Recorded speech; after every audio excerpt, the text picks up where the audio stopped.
Hey guys. This is part 5 of What If Naruto Was Raised by the Third Raikage. Hit like and subscribe if you like this one, and also please check the author in the description. Let's start.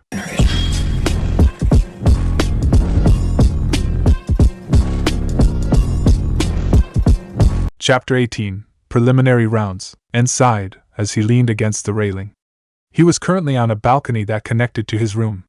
The wind was blowing through his hair as he gazed at the gigantic forest that surrounded him. After getting his ass kicked by Yugito, he and B had wisely retreated back to reality. Korsen was sitting right next to Yugito when he came to, and so bolted out of there. Despite getting his ass kicked by Yugito, and couldn't help but smile when he thought of her. Course not with the whole getting his ass whopped part. That just hurt his ego. His thoughts wandered back when he was in Wave, when he and Yugito were sitting on that tree and he vowed to protect her. He blushed faintly when Itachi's voice rang in his head. So the part where you were watching the sunset with Yugito-chan and were telling her that she was one of your most precious people and that you would give your life for her, did you kiss her? If he was honest with himself, at that moment with just her and him, he couldn't help but notice how beautiful she looked. The sun's rays shining in her hair, making her platinum blonde hair seem to shine even more. The kind blue eyes that looked into his own, that happy smile that she wore just for him. He had very much wanted to tell her his feelings for her. It's about damn time. Kyuubi muttered in his mind, and sighed. Can I have one moment to myself? Nope, sorry. Having no personal moments, and me knowing every one of your secrets is part of the package deal with me being stuck in your gut. Baka Kitsune. And muttered. A moment of silence before En spoke again. I don't suppose you have any advice on how to tell your best friend, who you've known for pretty much your entire life, that you love her? Kyuubi snorted. What do I look like, a love guru? Come on, people believe me to be a mass of hatred and anger, and you're asking me on love advice? What people believe and what is true are two completely different things. People think of Bju as demons and their Jinchuuriki as the Bju reincarnated, but that's not the truth, is it? I'm me and you're not some evil being, you're just someone who's had a hard life. Kyuubi was silent when he heard this. You still there? And asked with concern. No reply. En sighed. I'll talk to him tomorrow, he muttered as he turned back towards his bedroom to get some sleep. Before he even stepped a foot towards the door, and tensed. He quickly looked back into the forest as he felt a huge amount of tainted chakra being released. That's not good, and thought with narrowed eyes, and quickly dodged a fast punch. He threw in his own punch, but Yugito merely blocked it. The two were doing a mock battle in one of the training areas that allowed the genin to train. Seeing as they were the only ones there, they decided to do a taijutsu spar. They didn't want to do anything else because, one, they always got very destructive, and they didn't want people to know all their secrets. Yugito suddenly disappeared from in front of En. He quickly turned around and barely managed to grab Yugito's fist before it hit his face. He quickly flipped her over his shoulder and released his grip on her, making her fly away and to hit the ground painfully. Yugito, however, nimbly landed on her feet and hands. Making En briefly think of a cat, Yugito leapt at the boy and managed to get through his guard and land a solid punch on his shoulder, making the boy fall back slightly from the force. Yugito took advantage of that. While En stumbled, she quickly jumped in the air and with her 2 feet kicked the blonde in the chest, effectively knocking him to the ground, and quickly rolled to the side as Yugito landed on the spot he had been before. He quickly got on his feet and the spar continued. Yugito quickly knocked aside a punch aiming for her head. She swerved around a roundhouse kick and grabbed En's leg, stopping him. She quickly punched at En's head, but En grabbed her fist with his hand. He twisted her hand, making her grimace from the pain, effectively ripping his foot out of her grip, and grinned whilst Yugito glared at the boy. Come on, kitty cat, come at me while I rap. Shut up, Yugito said as she managed to get through En's guard while he was distracted and punched the boy in the face. En merely smirked as though he hadn't even been punched and charged forward. The fight went on for a while, neither opponent wanting to give up. En stopped all of a sudden, as did Yugito, as they sensed 3 chakra signatures heading towards the training rooms. One they knew was the Ichibi Jinchuuriki's signature. Seems our little spar has to stop, Yugito commented as she looked around the area they had been mock fighting. She wondered if the holes in the walls from En's strength and some smaller holes courtesy of her would dawn on the Suna ninja on how strong they were. Ah man, and here I was finally fun. Come on San TCH, making us stop, I'll make them run. En muttered in normal bad raps. Yugito whacked the boy on the head for his bad rhymes. Come on you baka. En pouted but followed the Nibi Jinchuuriki to the exit where the Suna ninja were soon to come. As they reached the exit, they felt a bloodthirsty ki being directed at them. They turned their heads to see Gaara staring at them with a malevolent grin, the gourd cap on his back fidgeting in anticipation. His siblings were pressed against the wall in case their brother attacked the two Kumo ninja who Gaara said was the ultimate way to prove his existence. "So you were the team that beat us?" and asked with a small grin, already seeing them as a good opponent in a fight. Gaara didn't say anything. He merely stared at the two with a bloodthirsty grin. Finally he spoke. "Mother," he said, roughly confusing the two whilst his siblings shook in fear, knowing exactly who he was referring. "Mother wants your blood. And she will have it." And Yugito's eyes widened as they realized who he was talking about. Yo Q, I thought you said Shikaku was a guy." And asked in confusion. "He is." Kyuubi, who too was extremely confused. "Oi," and grumbled as he pointed at Gaara, not even concerned that the boy had basically stated he wanted to kill them. "Mother? Don't you mean father or brother, And grinned. "Mr. One?" Temari and Kankura gaped at the boy. How did he know Gaara was a Jinchuuriki? Gaara's eyes were shocked before quickly cooling and instead shone with excitement. "Mother says something is familiar about you two," he said as he listened to the ramblings of the insane Shikaku. "Wait, does he think Shikaku is a dash?" And Yugito thought at the same time. "Oh my god!" Nibi said as she tried to stifle the giggles. "Ha ha!" was Kyuubi's response. "He thinks Shikaku's a girl." Wahaha! Both En and Yugito found this extremely funny and they too started to laugh hysterically. Oh man! And wiped a tear from his eye. "This is too good." He pointed a finger at Gaara. "Mother, I think you're confused there. Number one, Shikaku ain't a girl, he's a guy." "Oh man, this is too much fun!" And disappeared and then reappeared with his arm around Gaara's shoulder, completely shocking the Suna ninja who believed nobody could touch Gaara due to his sand. And was slowly channel Kyuubi's chakra down his arm to touch Gaara, telling Shikaku exactly who he was and who he contained. "Let me give you some advice, my friend," and started. "I don't know what type of life you've had, but I'm guessing it was pretty bad. We want to help you, Gaara." And disappeared and reappeared next to Yugito. Gaara looked at the boy with confusion. "Who are you?" he asked in wonder at the boy who had managed to do what none of the elite jonin of his village had done, touch him, and cocked his head slightly. "Who do you think, number one? Ask your gender confused Bju and you'll see," he said knowingly, "but I hate dramatic revealing, so I'll just get down to the chase."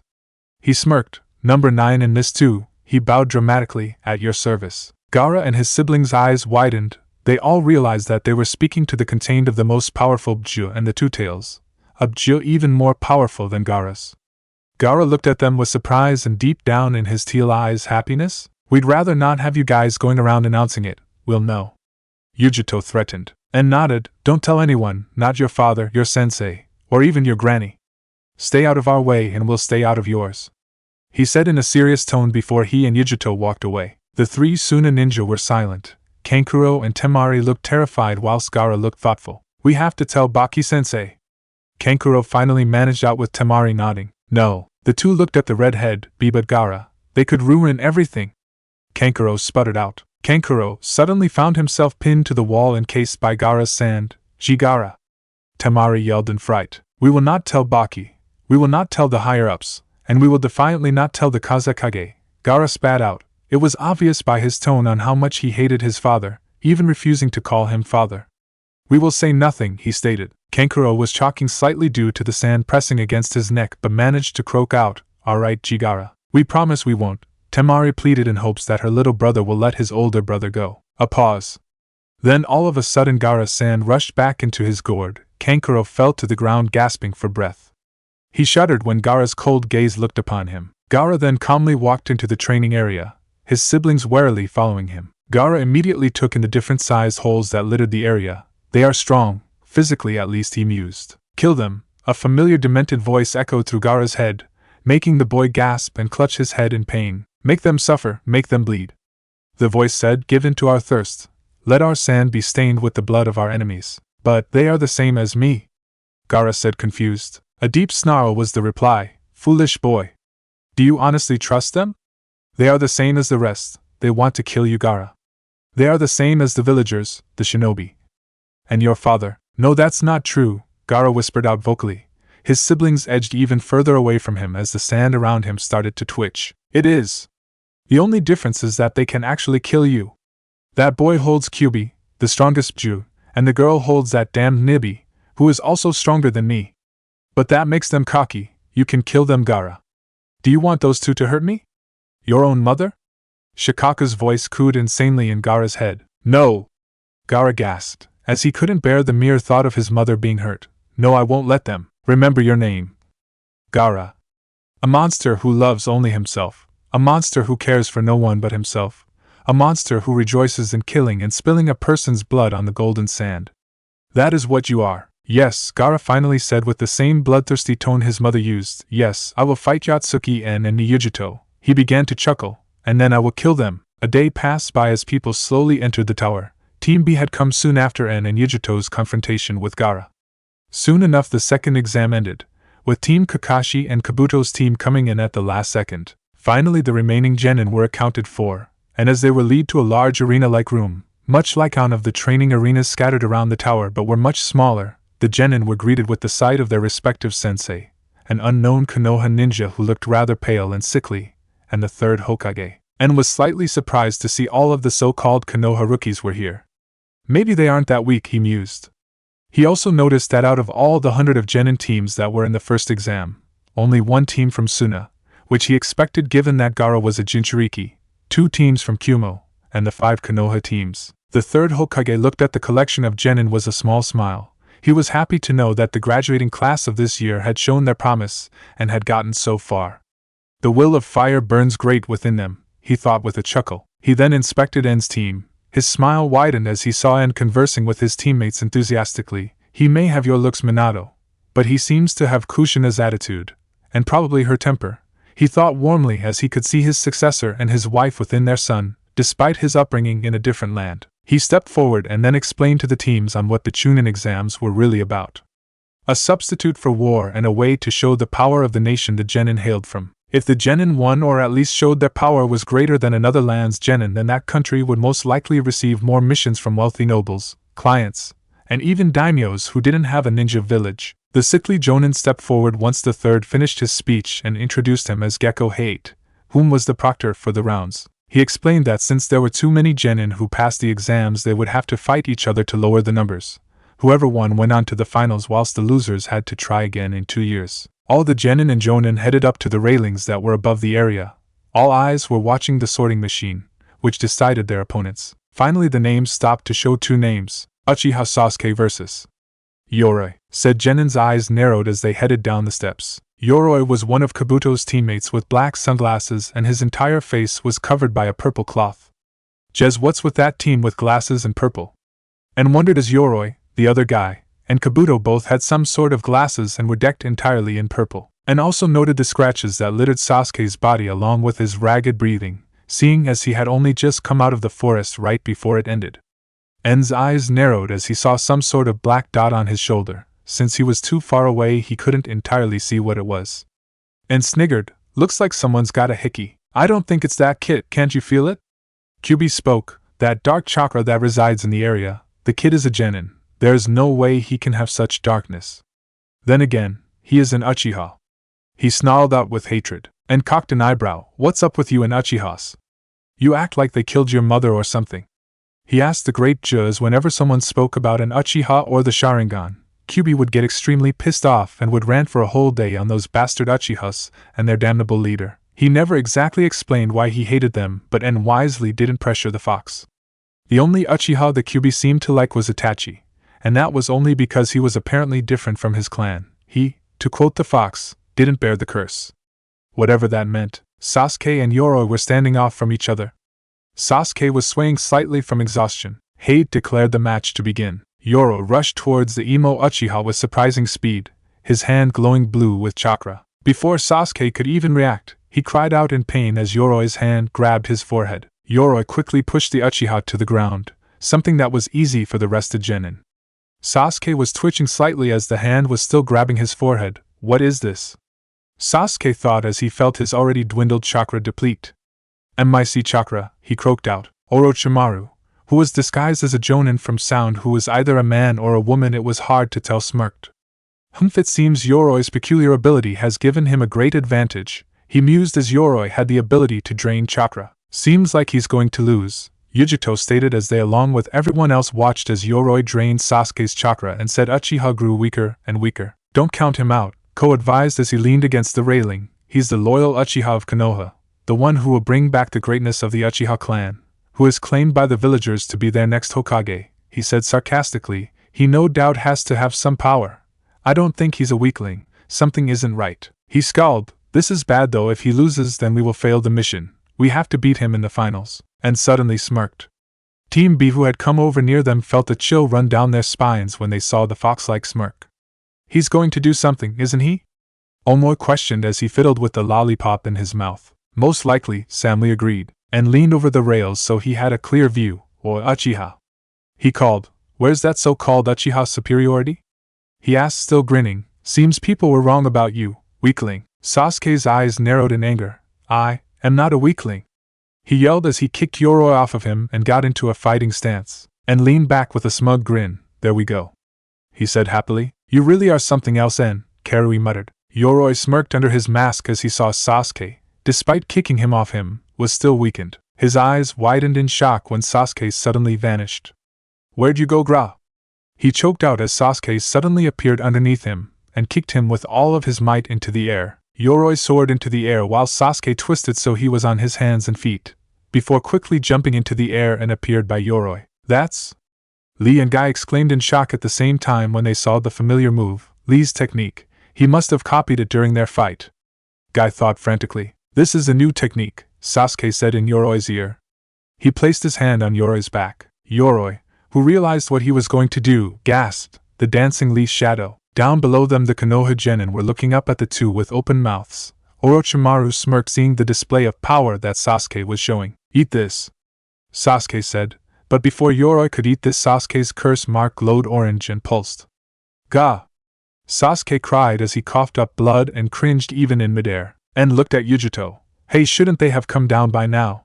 he questioned. "They've been up there for a while but they aren't coming down." "Shushin," Yugito scolded the blonde. Sasuke's curse mark started to expand and like flames it quickly spread across his face and reached his eyes, his pupil dilating from it. "Please," Sakura's voice rang through Sasuke's head as he remembered what happened in the forest. "Please stop it." Sasuke gritted his teeth. "I won't allow this thing to take control. I'm in control." With that said and done, the curse marking quickly returned back to the original seal. Sasuke replaced his hand on Yoroi's back. He then kicked the man in the side. Using momentum, Sasuke started to spin and kicked Yoroi in the side over and over until the purple-dressed man until he started to spiral out of control. Sasuke gave one final kick and he gave it his all and kicked the boy in the chest. Yoroi, finally, started to fall towards the floor with Sasuke right behind him. His fist was clenched back and was ready to dish out some pain. Sasuke thrust his arm into Yoroi's neck, making the man cough blood and fall faster towards the approaching ground. Sasuke flipped and as he yelled, "I'm not finished," he kicked the man as hard as he could in the stomach.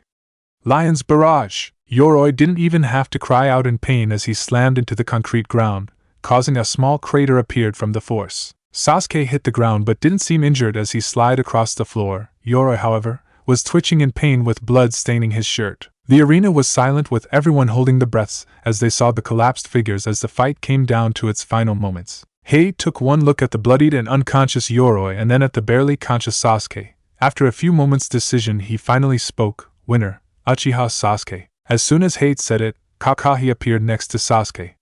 Placing a hand on his shoulder, Kakashi shined away to the medical area for his injuries and to seal up his curse mark. "The next match will now begin," Hate announced, and all eyes turned towards this order.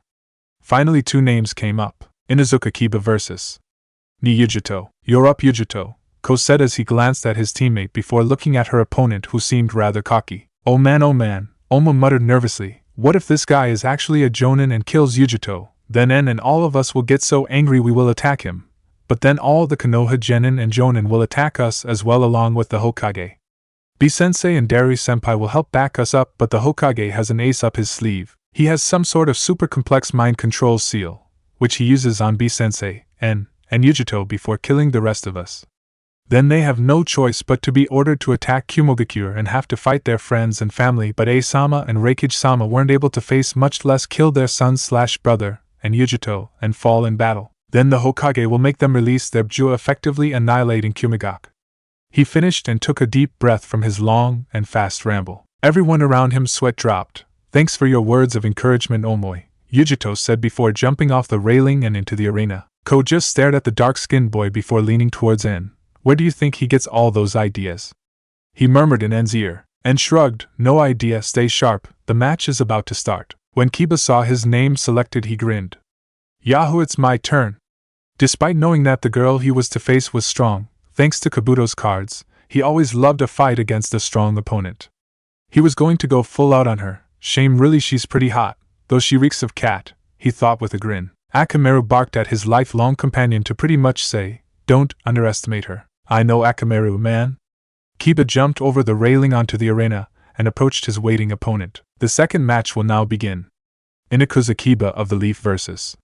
Ni Yugito of the Cloud. Begin. Hate announced as he used his hand to signal the beginning of the match before quickly shining to the area where the rest of the participants, Sensei, and Kage watched. The two opponents, one from Cloud and the other of Leaf, merely stood there, waiting for the other to make the first move. Oi, Kiba said, you don't have to fight me, just quit. I'm an alpha and I never lose. He exclaimed with a grin, while Akamaru jumped out of his jacket and growled at Yugito, whether for being his opponent of the fact that or she smelled way too much of a cat. Akamaru also noticed the power that was inside her. It reminded him of the redhead from Suna, right as he slaughtered the Rain team without hesitation or remorse. His tail tucked behind him, he whined. Kiba turned towards his puppy in concern. Akamaru, what's wrong? Kiba never got to ask as he was punched in the face, making him skid back a couple meters. Akamaru whined again and rushed towards his partner. Fast were the thoughts of the surrounding ninja along with Kiba, and smirked. Kiba picked himself off the ground and rubbed his cheek and scowled at Yugito, who smirked. You should always pay attention, don't ever forget about your enemy. And for your information, she crossed her arms and looked at him as though it was some inside joke. I'm more of a cat person. TCH. Kiba threw a kunai at her which she easily caught in her hand and idly threw it at a wall so it stuck. Using that for time, he crouched down and formed a single hand seal. Ninja art of beast mimicry. All four jutsu. A haze of blue chakra burned around Kiba. Kiba slammed his hands on the ground, his whole body twitching. His nails grew longer and sharper until they resembled claws. The fur along his jacket seemed to spike upwards. Get ready! Kiba yelled. He leapt forward at the Nibi Jinchuuriki. Yugito quickly moved to the side as Kiba appeared where she had been moments before, his elbow ready to crash into her. Yugito quickly grabbed one of his arms and spun around, Kiba's own speed being used against him. Yugito then threw Kiba at the nearest wall. Kiba managed to hit the wall on his hands and feet, sticking to it with his claws and chakra, but cringed a little from the pain. Kiba quickly rushed back towards Yugito, slashing at her with his claws, but was infuriated when Yugito gracefully dodged all of his attacks. Yugito suddenly dropped to the floor, and using her hands to support her weight, she swung her legs in an arc, making the boy fall. As Kiba fell to the ground, Yugito's feet kicked him in the chest, making him fly and skid across the floor. Kiba once again got up from the floor. He glanced at his dog before yelling, "Let's go, Akamaru," who barked in agreement. The two rushed towards Yugito again. Kiba's hand went into his pouch and pulled out 3 smoke bombs and threw it at Yugito, who quickly disappeared inside the smoke. Yugito warily looked around, trying to see through the thick smoke. She quickly formed one hand seal and closed her eyes in concentration. She ducked as a fist swiped past her. She quickly dodged a kick to her side. She pushed away a barrage of attacks at her front, all the while not opening her eyes. Yugito frowned as she dodged Akamaru leaping at her from behind. She quickly caught Kiba's foot with her hands before pushing him back. The Genin, Jonin senseis, and Hokage watched from above as they stared at the large cloud of purple smoke. Damn, I can't see anything, Shikamaru said as all he could see was the swirling of the smoke and hearing the occasional sound of flesh hitting flesh. He glanced at the Kumogakure ninja who didn't seem concerned for their teammates. In fact, and seemed to be smirking. Kiba's plan isn't working. Despite us hearing flesh hitting flesh, I doubt Kiba is actually getting a shot in. She's probably dodging it. But how? Yugito was dodging Akamaru as he tried to bit her leg. Her eyes were still closed in concentration. Finally she spoke. I've had enough of this fog. Blue chakra surrounded her like Kiba's had for him in the beginning of the match. She made it twirl around her before violently pushing it out. The smoke was cleared while Kiba and Akamaru were pushed back due to the chakra. Her eyes, Asuma stated as he saw that Yugito's eyes were closed and probably had for the entire time in the smoke. She had her eyes closed the entire time. Does she had a bloodline limit? He asked Killer B and Darui. B merely grinned. Now what makes you think that? You don't need a Kiki-eye Genkai to see through smoke. You just gotta sense it, like Kitty Cat. She's a sensor nin, Kakashi concluded. She has amazing talent for it, considering her age. It makes sense why her eyes are closed. It helps her concentrate more. Killer B grinned and gave him a thumbs up. Yeah. The Konoha Genin were confused. That girl, she evaded all of Kiba's attacks without opening her eyes. Neji stated. Do you think she has a bloodline limit? Sakura asked with concern. A laugh gained all of their attention. They saw it was in. Nah, she ain't got a bloodline limit, she's a censor. Funny ain't it? A censor? Choji questioned. He wasn't even eating his chips, which showed how confused he was. What's a censor? And noticed Sakura's eyes widen. Pinky here figured it out. There are few of them anywhere. They are usually very rare, which is why most genin don't know of them. Sakura started. A censor ninja can use their chakra to find other people's chakra signatures. It's sort of like the Byakugan but isn't a Dijitsu and can't see their actual pathways. This makes them excellent trackers because they can easily find the chakra signature. That's how she could dodge all of Kiba and Akamaru's attacks. She could sense their chakra. And nodded at her words. Good job, Pinky, you deserve a sticker. Sakura's eye twitched. Don't call me Pinky. She screeched at him with a raised fist, and didn't even look remotely scared. Kiba couldn't believe it. She dodged all of their attacks. Time to use it, Kiba decided and grabbed 2 small red pills before swallowing one and giving the other one to Akamaru, who easily swallowed it. Akamaru started to shake and growl. His fur grew spikier and it soon changed to the color red. Kiba crouched again. Akamaru jumped on his back, growling at Yugito. Ninja art of beast mimicry. Man-beast clones. Akamaru disappeared in a small cloud of smoke. It cleared to reveal Akamaru. But he now looked exactly like Kiba. The 2 Kibas launched themselves at Yugito, all 4 jutsu. Yugito quickly backflipped as the 2 Kibas hit where she had been before, causing a small crater. One Kiba jumped high in the air whilst the other went to fight Yugito head-on. Yugito dodged his slashes and kicked nimbly. Some sixth sense rang in her air, and she did a backflip as the other Kiba fell to the ground trying to land on her. The 2 Kibas regrouped. I think it's time I went on the offense, Yugito stated before going through hand seals. Right on. Lightning shock current. She slammed her palms on the ground and a great amount of light rushed out of her hands heading towards the 2 Kibas. The 2 Kibas quickly jumped up high in the air to avoid the lightning, but a figure caught their attention. The next thing the Inuzukas knew was Yugito's foot kicking their neck. The 2 fell to the ground in a heap. Kiba, like many times today, picked himself up along with the other Kiba. He formed a hand seal, Gutsuga. He and the other Kiba jumped in the air and started to spin faster and faster until they resembled drills. The 2 sped at Yugito with impossible speeds, who tried to dodge one but another one hit her square in the chest. Gah! Yugito cried out as she coughed up a little blood and skidded across the floor and lied motionless. The 2 Kibas stopped turning. Yahoo! Kiba yelled as the other Kiba barked and turned into Akamaru, who was quickly hugged by Kiba. We did it, Akamaru. Woo! All the genin looked at the Kumo genin wondering how they were reacting to their teammate being beaten. To their surprise, they didn't even look upset. If anything, they looked smug. Poof! Kiba immediately stopped celebrating, and where Yugito's body had been there was nothing there. Wadash, Katan, Fireball Jutsu. Yugito's voice rang from behind Kiba, who only had time to look around before a ball of flame enveloped him and Akamaru. Kiba! All the Konoha genin yelled out, thinking he was dead. The ball of flame ended, and they saw with surprise only a slightly burned Kiba and Akamaru, who were both on the edge of unconsciousness. How? Kiba asked weakly. Yugito merely pointed at something at the wall behind them. He turned his head to see the kunai he had thrown at Yugito in the very beginning of the match. When you threw that kunai at me in the beginning, Yugito started, I created a lightning clone which transformed itself into the kunai. I hid the real one in my pouch so there wouldn't be 2 so you wouldn't notice it. When you came at me with Gutsuga, I substitutioned myself with the clone while it pretended to be me whilst I pretended to be the kunai. That, Kiba grinned slightly, that was pretty smart. He then fell unconscious. Winner, ni Yugito. Hate announced where the Kumo ninja cheered for their comrade while the medics took Kiba and Akamaru away. As Yugito went back up and approached her comrades, she was suddenly being given a hug that was probably cracking her ribs. Good job, Yugito-chan. You kicked his ass. And exclaimed with his ever-present smile beaming at her. Yugito smiled and hugged the boy back. Ko, Samui, Karui, and Omoi were watching this with a smirk. They so like each other, Karui said lowly so the 2 Jinchuuriki couldn't hear them. Without a doubt, Ko said as he handed a lollipop from Omoi and stuck it in his mouth. Should we try and get them to finally admit they like each other? Omoi shook his head. Nah, let them figure it out. And then Yugito joined the others and watched the sorter start to spin again. They never noticed the smirks on their friends' faces. The board stopped, and 2 names showed. This should be interesting, Yugito said as she looked at the board. Yamanaka Ino of Leaf vs.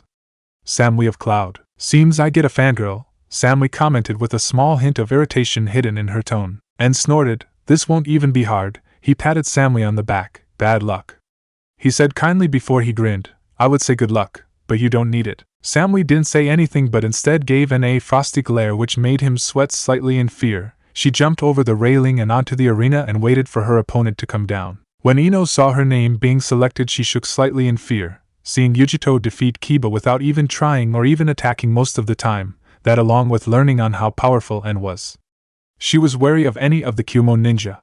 But if you beat her, then Sasuke-kun will realize I'm so much better than Billboard Brow. He'll announce his undying love and sweep me off my feet before we walk off into the sunset.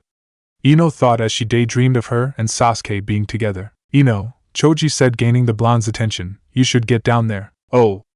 Ino gasped as she remembered where she was, and she quickly ran down the steps leading to the arena before standing in front of Samui with a determined look in her face. The third match between Yamanaka Ino of the Leaf versus Samui of the Cloud will now begin.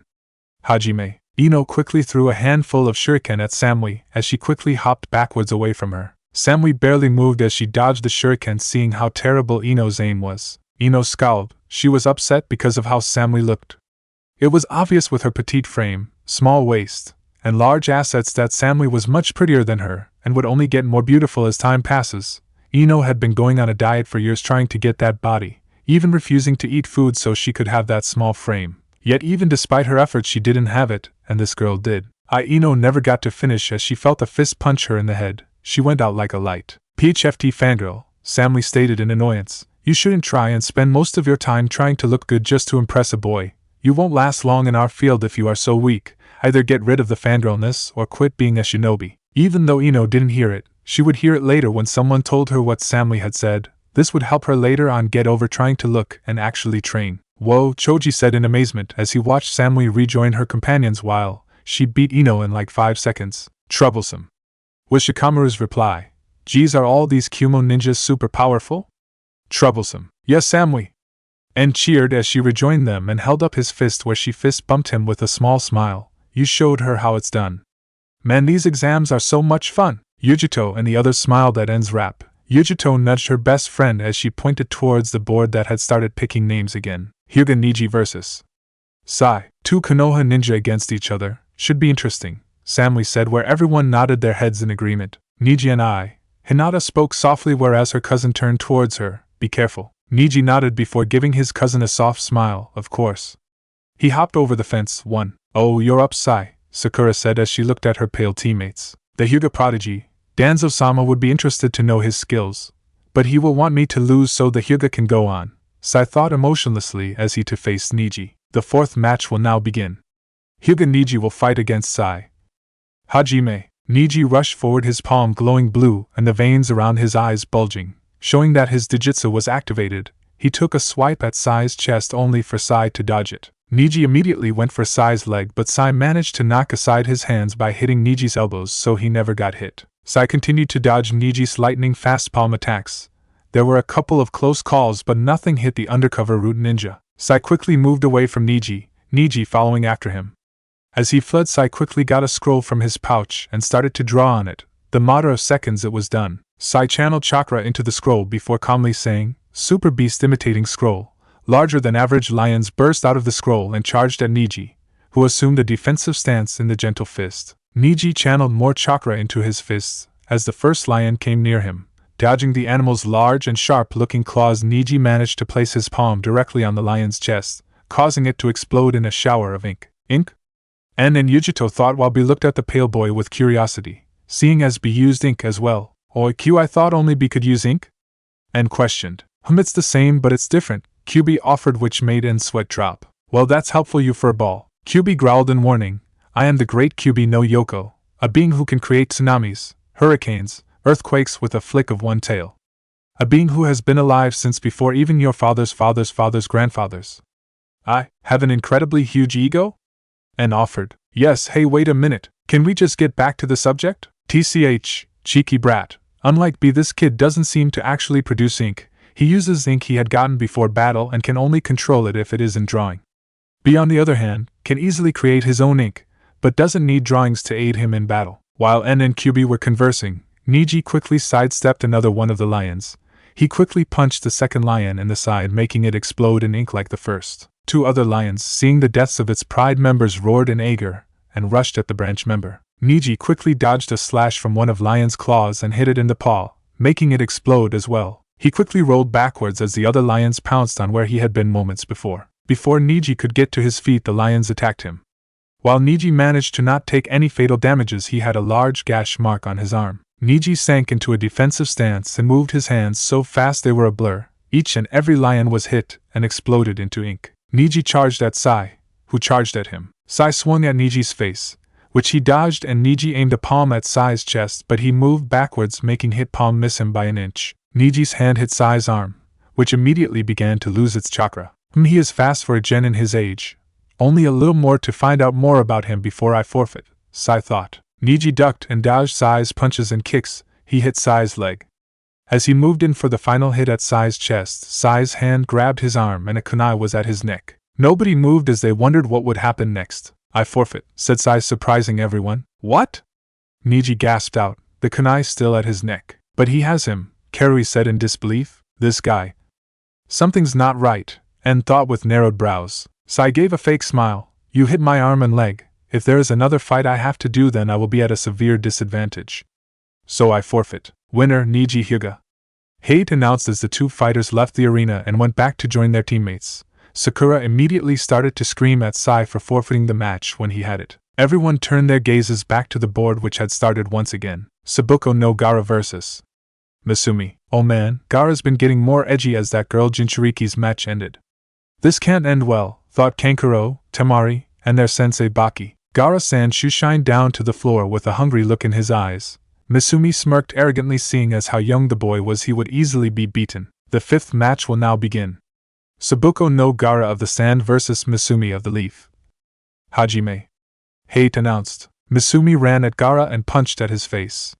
But to his and everyone's shock, save N, Yugito, and B, a wall of sand suddenly appeared in front of Gaara, shielding him from harm. Mother wants your blood, Gaara stated darkly as the sand rushed at Misumi, who was too shocked to dodge it. The next thing they saw was Misumi in the air, cocooned in sand. Yes, refresh our sand with your blood, Gaara said with a hungry smirk. He held up his open hand before forming it into a fist and said, Desert burial. Misumi screamed in pain as the sand started to get tighter and tighter. There was an explosion of blood and the screams ceased. Choji turned green and threw up in his bag of chips. Hinata fainted. Neji stared at the boy with surprise but quickly schooled his features.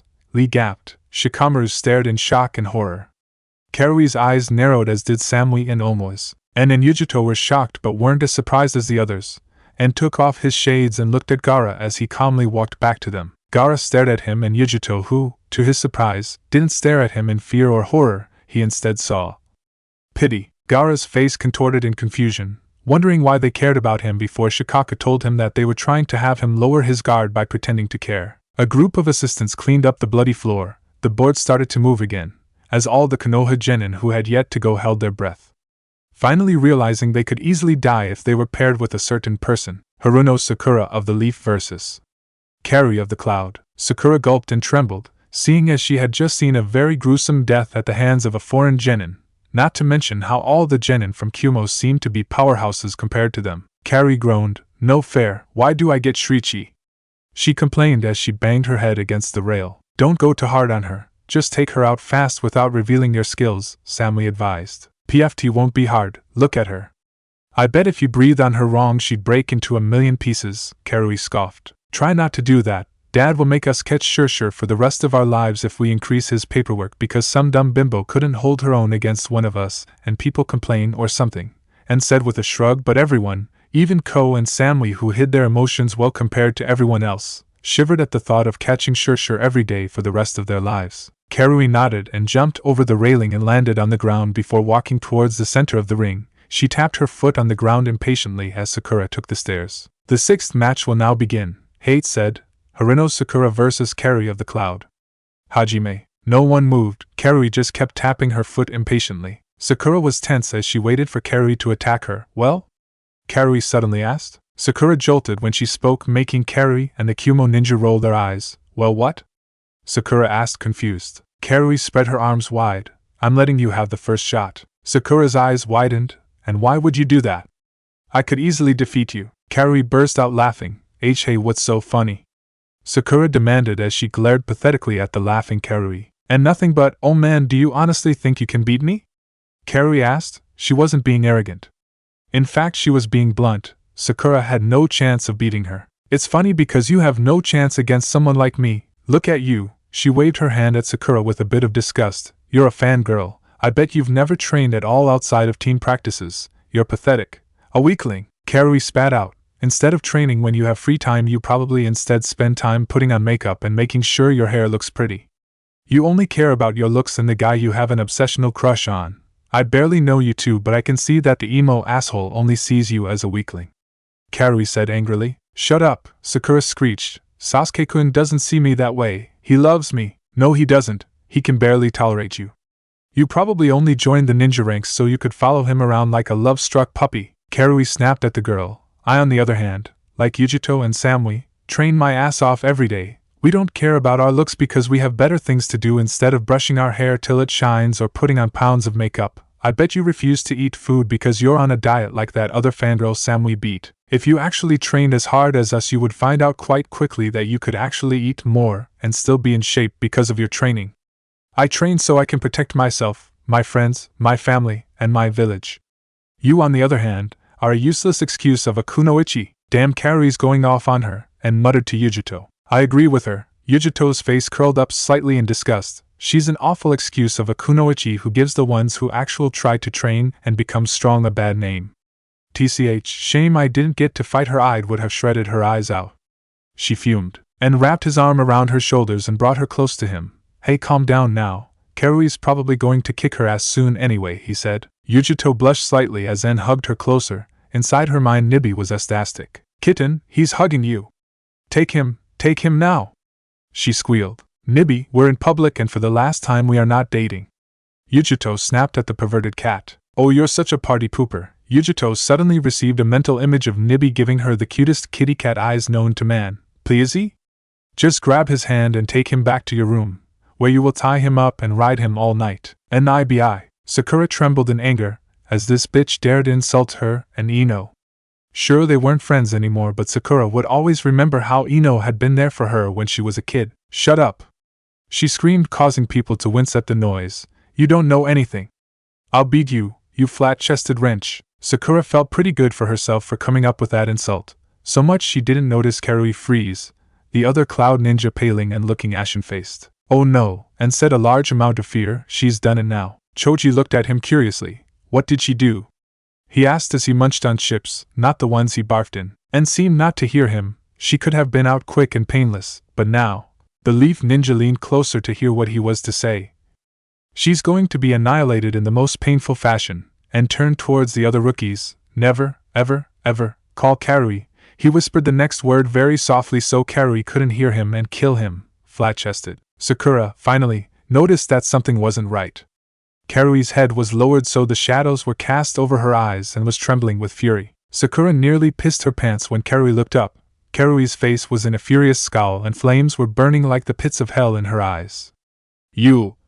She growled as she suddenly disappeared. Sakura's eyes widened but had no time to do anything as Karui's fist punched her square in the jaw, making the annoying girl fly back and skidded across the floor before stopping in a dazed heap. As Sakura feebly lifted her head up, she suddenly saw the bottom of Karui's boot as she kicked her in the face, making her slam into one of the walls and sticking in it. As Sakura slowly fell out of the hole in the wall and collapsed to the ground near unconscious, she gulped as Karui stood over her. Karui punched her square in the face, making her finally fall into unconsciousness. TCH, let you off easy, Karui said as she walked back up to her friends who stayed a good distance away from the still angry girl. Winner, Karui of the Cloud.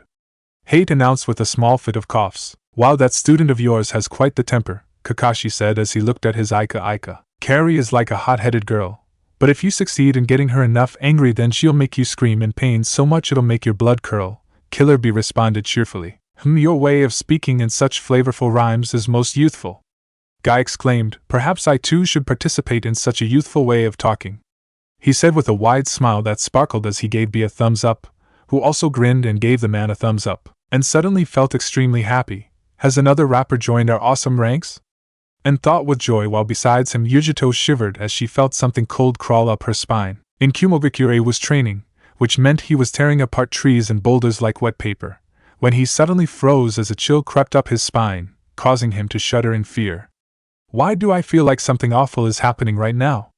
He wondered with apprehension. Man, when am I going to go? And asked, I want to kick some ass. He shook his fist angrily at the board. If you don't have me fight next time, oh come on. He yelled as the next two opponents were picked. Nara Shikamaru vs. Kin. Troublesome, Shikamaru said as he saw his name on the board. Come on Shikamaru, Choji said with support. You can fight and win. I suppose I would be less troublesome if I just forfeited. But Shikamaru walked down the steps while the Oto girl jumped over the railing and waited for the lazy boy to get to the center. The match started out semi-interesting. Shikamaru tried to catch Kin unawares by using his shadow imitation jutsu. Kin, however, seemed to expect this of the boy and got out of the range of the jutsu. She then threw Samban with bells tied to the ends, where Shikamaru said that she was going to throw a mixture of Samban with bells and without bells at him, so he would only expect the bells and would be defeated. That, however, was not the case, as Shikamaru suddenly found himself off balance, and barely able to stand as the ringing of the bells got louder and shriller. It was revealed that Kin was using a genjutsu that reflected sounds that hit the eardrum to travel throughout his ear over and over again, thus his unbalance. However, Shikamaru managed to escape the genjutsu, and Kin was suddenly caught in his jutsu. Shikamaru explained that he used the wire that connected to the bells to help disguise his own shadow for the shadow of the thin wire, which wouldn't have a shadow. Shikamaru took out a kunai with Kin following his movements, and they both threw it at the same time. The match ended when Kin knocked herself out when she banged her head against the wall, seeing as she had been right in front of a wall while Shikamaru wasn't. Come on, and said he stared at the board, which was choosing names game. It finally stopped. Yatsuki N of the Cloud vs. Rock Lee of the Leaf. Yes. And cheered as did Lee, each eager to finally fight, and then handed Yugito all 7 of his swords. Here, hold on to these for me. I won't need them. Lee heard this and turned towards En. Are you underestimating me, Enquin? He asked, a bit insulted, and merely smiled bright. I can tell that you are the strongest of the Konoha genin in this room. From your beatdown of the emo I know that you specialize in taijutsu, and gave him a thumbs up. That is something I too specialize in. The best taijutsu genin against each other. Let's find out who will win, your taijutsu versus my nin taijutsu. Now that is a fight. From here on out we're rivals for the exams. Lee had a stream of tears coming out of him. I accept your offer of rivalry. You are most youthful to fight me in taijutsu. I too know that you are strong in this field. This match will fan out our flames of youth until they are as strong as the sun. That poor kid, Kakashi muttered as he saw what was happening. He has no idea what it's like to have an eternal rival. Lee and En jumped over the railings and faced off each other. The 8 match will now begin, Hate said, Yatsuki En vs. Rock Lee. Hajime. The two rushed forward, their fists hit each other. A small shockwave erupted from the power of the punch. Lee aimed a fast punch at En, who blocked it with his other hand. The two grappled each other, either wanting to give in. Lee suddenly jumped and twisted in midair, causing En to stumble. Lee took advantage and used the boy's weight against him. He lifted En up and slammed him into the ground, causing a small crater. En shot out of the crater as though nothing had happened and aimed a swift kick to Lee, who was surprised En could get up so quickly after his last attack, and made Lee fly backwards, only for Lee to do a back flip and land on the wall before using the wall to launch himself at En. Leaf Hurricane! Lee cried as he spun and aimed a powerful kick at En's head. Lee and everyone, save the Kumo ninja, else eyes widened as En caught the kick with one hand, and not showing any pain, slammed Lee into the ground like Lee had done to him, but it was obviously much harder as the crater was much bigger, and jumped back as Lee burst out of the crater and headed towards him. And dodged a punch to his head and aimed one back at Lee, who dodged it as well. The match went on that way, either giving in. Their speeds were almost the same, with En being stronger while Lee was smaller but had more time to dodge.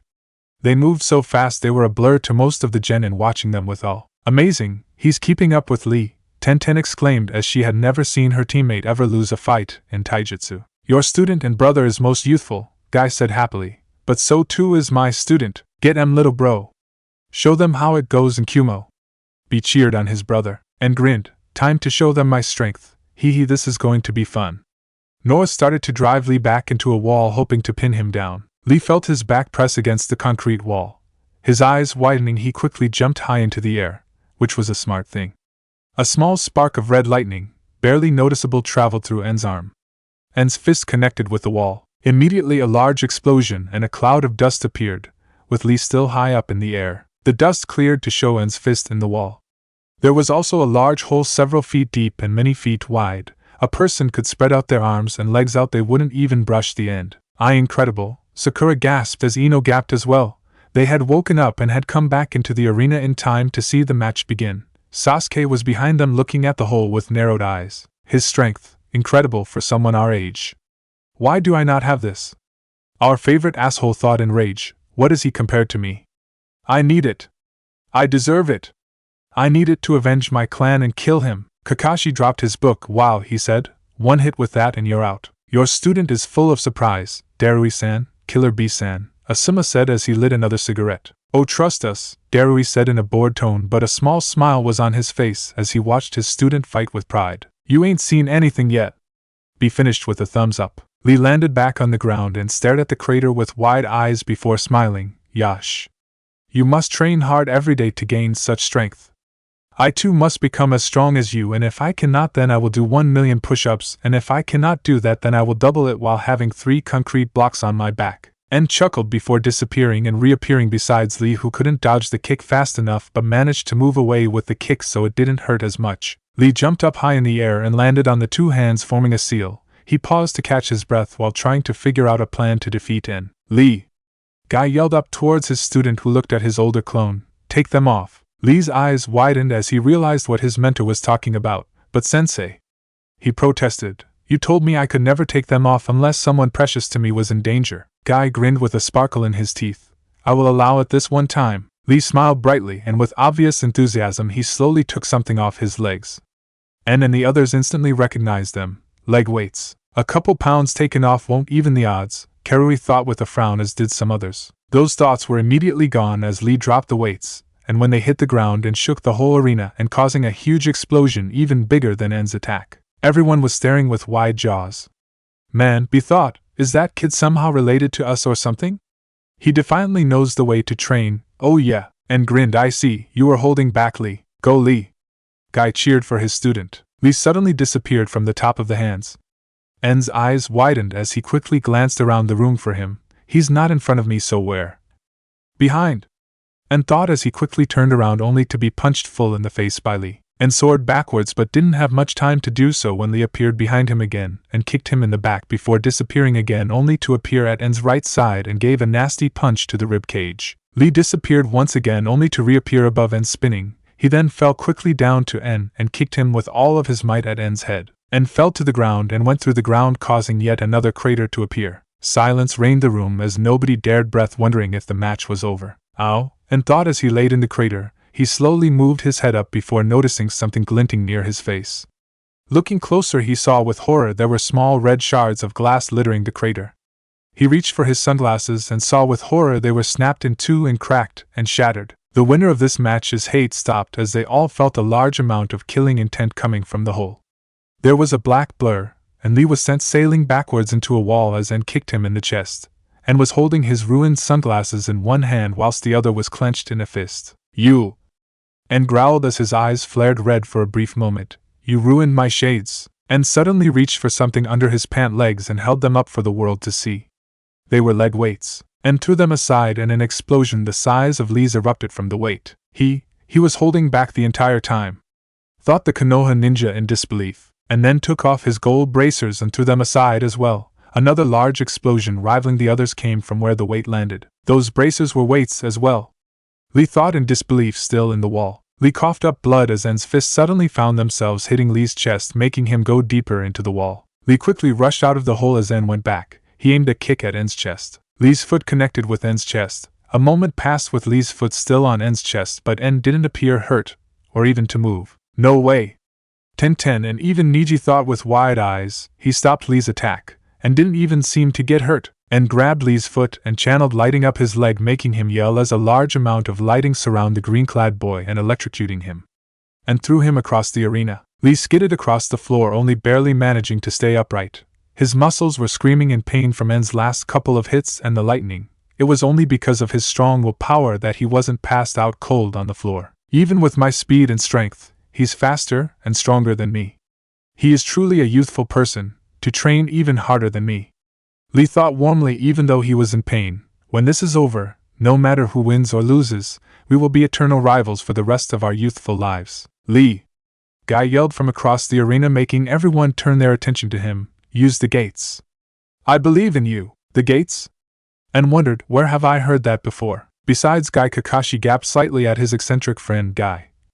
Don't tell me you taught him that. Guy beamed at the silver-haired man. Ah, Kakashi, my youthful rival. Only the most youthful are able to use the gates, and Lee has shown his youthfulness exceeds many. How many gates can he use? Guy turned somber for a moment. He can use 5 gates. Kakashi revealed his Sharingan, and looked at Lee closely, thinking of the 8 places where the chakra points connected, each place being a separate gate. While Guy and Kakashi were talking, Lee's eyes widened even more than usual. With a small nod, he crossed his arms and closed his eyes in concentration. Then all of a sudden a large gust of air seemed to be coming out of Lee, surprising everyone in the vicinity, and readied himself for what was to come. So it all comes down to this, the last move for everyone to attend. It's the end, and said with his normal cheerful rhymes. I agree, it is the end, Lee said as he opened his eyes and rushed at N as a blur, and got into a defensive stance as Lee raced around him in a circle trying to find a way through his defenses. Lee appeared below N, who tried to get out of the way but only found a foot kicking his neck, making him go up in the air slightly. Lee appeared again and continued to kick N further and further up into the air, all the while his bandages slowly unraveling. What an amazing series of kicks, Kakashi commented as he watched on. He looked at his brother with a small bit of worry. Come on, little brother, he muttered under his breath. Enkuin, Yugito thought with a small amount of concern, seeing as Lee was no pushover. Lee suddenly winced in pain from the attack from earlier, and then took his chance. The bandages wrapped around N, leaving him no room to escape. Lee grabbed N's back tightly as they slowly started to spin faster and faster until it was hard to tell who was who even with their different outfits. Primary Lotus! Lee screamed as they slammed into the ground, causing a massive explosion of dust and rubble. Lee appeared standing over what appeared to be an unconscious N.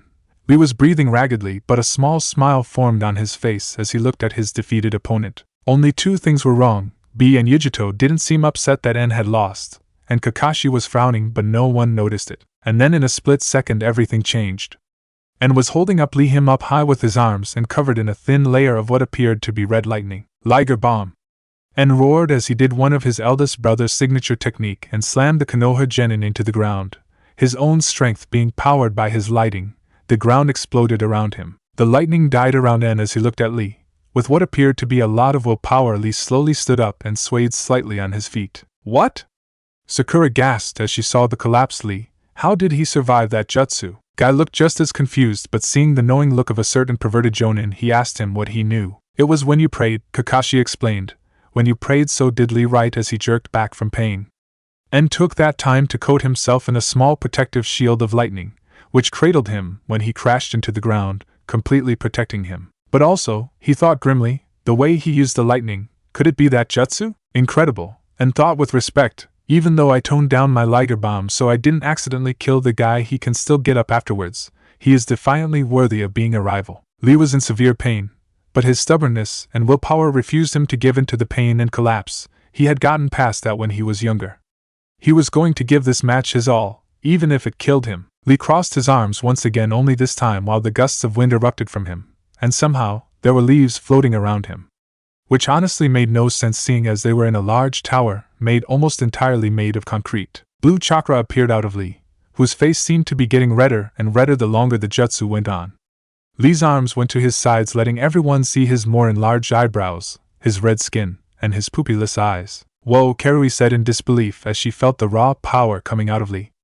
Omoi nodded wide-eyed, while Samui merely nodded her head in agreement. Yugito looked on worriedly. The power he's giving off is easily above an initial Jinchuuriki state, but there is no doubt that jutsu is more powerful.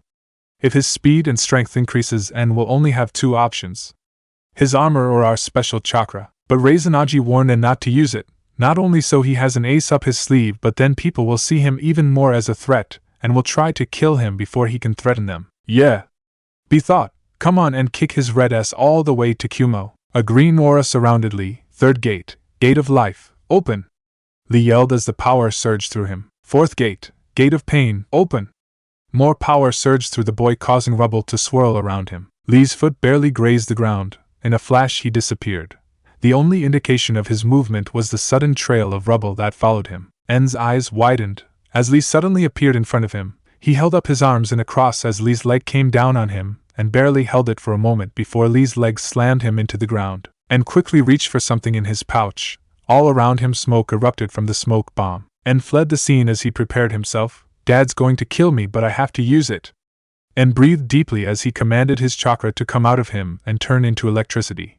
Under his clothes his skin started to spark. Lee suddenly reappeared with a downward swing. A small shock wave erupted from the two, causing a dust cloud to emerge. When the cloud disappeared, everyone gasped in shock. There was Lee with the power still surging through him, but even he was shocked. For there was En, easily holding back Lee's arm, with red lightning surging through his body like armor. The lighting release armor. Asuma gasped as he nearly choked on his cigarette. Choji looked at his sensei in the corner of his eyes, not able to look away from the powerful genin. The lighting release armor? He questioned, "What's that? Is that the jutsu En is using? How can it keep up with Lee?" "Because," Kurenai spoke in a serious tone, "that jutsu you are seeing right now is stronger than the inner gates." "Nani?" Shikamaru asked, since seeing the raw power exploding out of Lee with only half of it activated, and no doubt Guy's was more powerful, had trouble understanding that, even if the evidence was right in front of him. "Not only that," Asuma said gravely, "but that is one of the most powerful jutsu ever created." "No way!" Tenten gasped. "How can a genin be able to do that?" "Because his father was the one who created it, and his brother was the one to help perfect it. No doubt with En's bloodline he has the ability to surpass even his father one day," Asuma said, which honestly wasn't good. At least for the Konoha ninja anyway. Sasuke was gripping the railing tight, his knuckles turning white from the strain. "Yatsuki," he growled. "En, you really are your father's son, both of them," Sarutobi thought with a small smile as he saw the young blonde, and swore he saw Minato right next to En smiling at his son with pride only a father could achieve. "Incredible," Kakashi said as he dropped his book and paid full attention to the fight, his Sharingan staring intently at En. "There's no doubt about it, that's the lightning release armor, no tricks, no genjutsu, it's the real deal." "Amazing." B was beaming at his brother. "Yeah, En," he whooped, "show him how it's done." Darui smirked, and was always one for dramatics, he's never dull. The Kumo genin were smiling, even Samui was smiling at the blonde. "He has this in the bag," Omoi stated, grinning from ear to ear. Yugito smirked, "He always did." Lee jumped backwards but in a heartbeat was punched backwards by En. Only Lee's green aura was able to prevent the boy from having cracked ribs. En kicked Lee in the face as he appeared in front of him. He then appeared by Lee's side and gave a punch to the stomach. He then appeared behind Lee and kicked him at the ground, creating another crater. Lee rushed at En, who managed to keep up with him. Even the Jonin had trouble keeping up with the flashes of color, or when they suddenly appeared on one side of the arena before a moment would pass and they would be on the other side of the arena, which was getting torn up from the powerful attacks. All of a sudden there was a cry of pain and Lee fell to the ground, his muscles twitching in pain. He couldn't keep the gates up much longer due to the sheer amount of damage it does to your muscles, and took advantage of this as Lee stood up. The final moment. Lee suddenly found himself high up into the air, and was holding on to his shoulders. Lee was flipped so his back was facing the distant ground. And then placed his legs on Lee's chest and channeled chakra to his feet and legs, and they descended like a bullet. "Lightning meteor!" And yelled as he slammed Lee into the ground with his feet, making Lee cough blood while a crater was formed. The dust settled to see a panting En sitting on the ground while an unconscious Lee was in the middle of the crater. The winner's hate stopped as Lee suddenly stood back up. Everyone saw in amazement that Lee was still asleep. "The 8 match is over," Hate announced. "The winner is Yatsuki En of Kumogakure." En smiled weakly. "Awesome," he said as he collapsed on the ground exhausted. Guy suddenly appeared, cradling the unconscious Lee with tears in his eyes. "Lee, you proved yourself a worthy shinobi. Tell him," and paused to pant, "tell him when he wakes up that the next time we fight it will be even better and more youthful. Tell him that even though we are from separate village we still love taijutsu and are rivals forever." Guy smiled at the boy. "I will."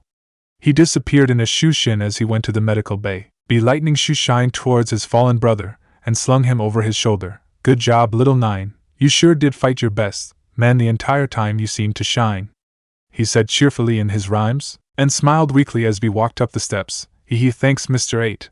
I won my match. Everything is going great. I know, fool you fool. Even despite his exhausted state, En's eye twitched. I'm not a fool, you tool. The two would have continued to bicker had not Yugito appeared and whacked the two brothers on the head, though she only hit En lightly, seeing as he looked like he was about to pass out. "Should you go to the medical bay?"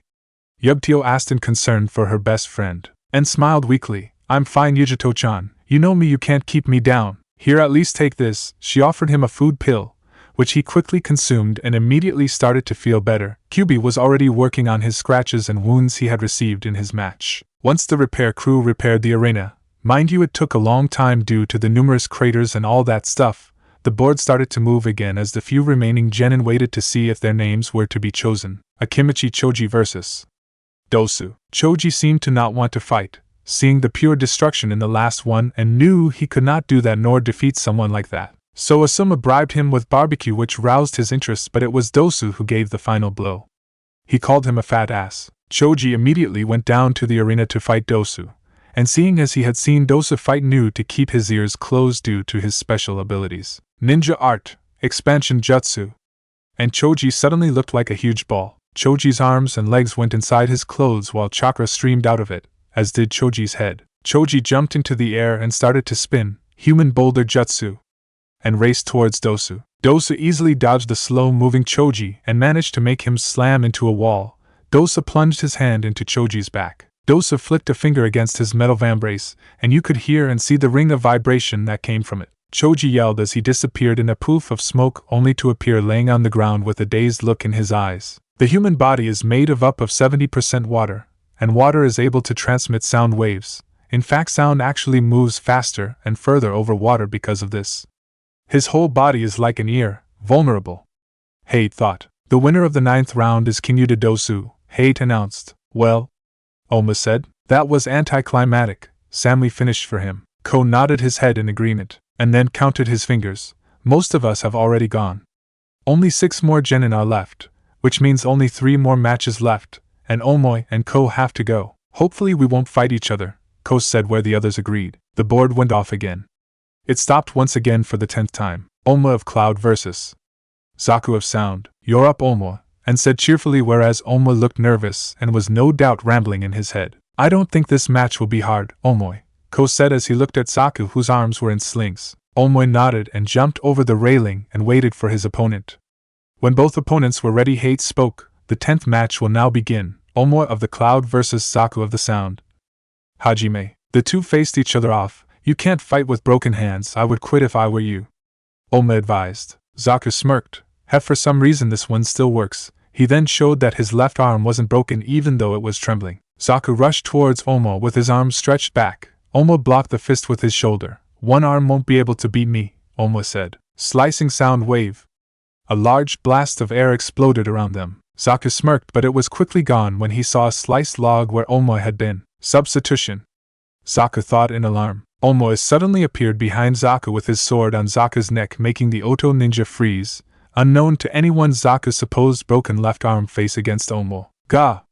Omoi was propelled backwards and skidded across the floor, managing to land on his feet. So you can use both of your arms, Omoi said as he made up a plan. Zaku smirked and aimed both his arms at Omoi. A blast of air shot out of his arm. Omoi substituted himself once again. Everyone looked around until they spotted Omoi in the air. Omoi went through some hand seals. Right done. Electric current. A large wave of lightning sprang out of his hands and headed towards Zaku, who could not dodge it. Zaku fell to the ground, twitching in pain as spasms of lightning coursed through him. Lord Orochimaru. I failed, was Zaku's last thought before he fell unconscious. The winner of the 10th match is Omoi of the Cloud. Hate announced, where the Kumo ninja cheered and pounded the boy on the back. Nice job. The board started to choose again. Sabuko no Kankuro of the Sand vs. Aburame Shino of the Leaf. The 11th match started out interestingly enough. Kankuro seemed to have the upper hand with his puppets and managed to kill any of the attacking bugs. The match seemed to go in Kankuro's favor when Shino inhaled a small bit of the poison that Kankuro used against him. Luckily for him, his bugs managed to get rid of the poison going through their tenant's body. Kankuro then lost the ability to use his puppets when the bugs started to eat the chakra strings that allowed them movement, and the final piece of the match was concluded. But unknown to Kankuro, Shino had placed a female beetle on him, which attracted all the male bugs towards Kankuro, who couldn't get rid of all the bugs. The winner of the match was Shino, as Kankuro fell unconscious as the bugs ate at his chakra. The next match soon followed with another sand ninja fighting a leaf ninja. Sabuko no Temari of the Sand vs. Tenten of the Leaf. The match was quick. It was revealed that the area of Tenten's expertise was weaponry, which meant she had a shitload of weapons in her stockpile. It was shown that the match was an ill-picked match for the Konoha Genin. Temari seemed to have a good amount of control with wind chakra. It was not as good as En with his lightning or Yugito with her fire, but still good for someone her age. The match ended with Tenten using her most powerful attack, which was her throwing a large variety of weapons from high up into the air, only for Temari to concentrate her power into a single swoop of her fan, knocking the girl to the ground, unconscious. The final match will now begin, Hade announced. Will Aoyuki Ko and Hyuga Hinata come down? Good luck, Ko. The others wished him well as he headed down to the arena. The match started. Hinata hesitated and Ko took the opportunity to aim a punch at her face. But Hinate wasn't a Hyuga for nothing and managed to dodge it before activating her Dijitsu, and aimed a couple palm strikes at Ko, who dodged them. The match continued on with Taijutsu. Ko was faster and stronger, but he had to be careful of Hinata's attacks. One hit, and the match could end. Ko managed to kick Hinata in the chest, making her stumble backwards. Hinata wielded two kunai in her hands as Ko got out his sword and into his stance. Clang! The two kunai were held protectively over Hinata as Ko tried to bring the sword down on her. Hinata removed one arm and tried to stab Ko in the arm. Chakra was being channeled into the kunai, making it even deadlier. Ko, however, was not chosen to be sent to the Chunin exams because he was a weakling, and easily dodged the kunai while removing the sword, and as he crouched he swung his sword at Hinata's side, who barely managed to block it in time. Ko jumped backwards and went through a couple of hand seals, Suetun, water and stranglement jutsu. Immediately water formed around Hinata and the water grabbed Hinata by the arms and held her up into the air, also holding her legs so she could not move. No amount of chakra or movement Hinata tried could free her. She stopped struggling when she felt the cold touch of Ko's blade pressed against her. The winner is Aoyuki Ko, Hate announced, where the water released the girl who sputtered trying to breath, and Neji appeared by her side and helped her to her feet with a look of concern on his face. I'm fine, Neji and I, Hinata said. The winners of all the matches then went in front of the Hokage, who announced that the finals would take place in a month's time. When Temari asked why it takes so long to finish the exams, the Kage explained. Since some people may have revealed their trump cards or any of their skills, this would give them enough time to gain new skills and to heal any wounds they gain from their matches. This would also allow all the nobles and daimyos, not to mention the Kages of other countries, to have time to reach Konoha, as the tournament will be so all can see. It was a way to improve a village's standing. Finally, the Hokage had them choose numbers to decide who would fight who. Finally, the matches were set. Temari vs Shino, Ko vs Neji, Yatsuki En vs Uchiha Sasuke, Yugito vs Gaara, Samui vs Dosu, Omoi vs Shikamaru, while Karui would fight the winner of either matches. Chapter 19, Ramen Shops and Graveyards. En and the other genin reached the outskirts of the Forest of Death, their senseis behind them. Night was beginning to fall. Tomorrow was a new day. They had a whole month to prepare. Everyone immediately passed out the second they hit their beds and allowed their minds to wander off in different dreams. Finally the sun rose, and everyone woke up and got ready for the day. Since they weren't in their village, the Hokage allowed them to have a couple of training grounds far enough where no one would be able to spy on them. Alright, Karui said as they reached the training grounds, for here on out for the entire month we will be training you guys into the ground. Luckily you guys barely had to show your skills, at least most of you. He gave a soft glare at En, who rubbed his head sheepishly. So we won't have to worry about them knowing too much about us. We took it from there. Yeah, we gotta show these guys of the leaf that we ain't no wussies and we got the beef, he said in his normal rhymes, wherein nodded enthusiastically while everyone else looked confused at the choice of words. Anyway, Karui said after a few moments of pondering on what the hell B meant, Karui, Ko, you two will be training with me. Ko, you are going up against the Hyuga prodigy, so we will work of long-range jutsu along with a good defensive stance to dodge his attacks. Karui, your match is unknown, so we shall be working on your kenjutsu and ninjutsu. Yugito, Omoi, and Samui will be with B. Since you are going against another Jinchuuriki, you'll be learning more powerful katan jutsu to help neutralize his sand. Samui, since you are fighting against Dosu, we will work on long-range jutsu along with your kenjutsu. Omoi will learn a variety of right-gun jutsu both with his sword and normal hand seals. What about me?